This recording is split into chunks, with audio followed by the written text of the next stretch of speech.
আপনি কি খাল কেটে কুমির আনছেন না ট্রয়ের ঘোড়া নিয়ে আসাচ্ছেন? এটা আজকে জনগণের মধ্যে সবচেয়ে বড় প্রশ্ন।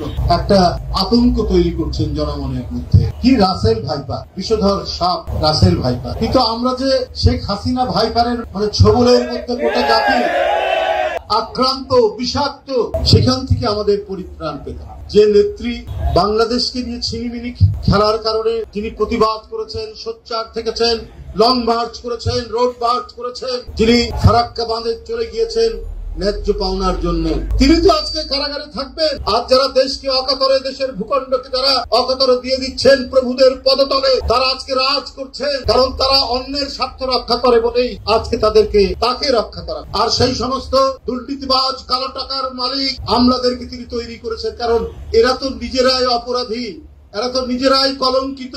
সুতরাং এদেরকে তোষণ পোষণ করলে পরে এরা আমার দিকে চোখ ফিরে তাকাবে না, এরাই আমাদেরকে প্রোটেকশন দেবে। তাই আজকে তো আমরা একটা মতিউরের কথা জানি, আমরা তো একটা বেনজিরের কথা জানি, একটা আজিজের কথা জানি।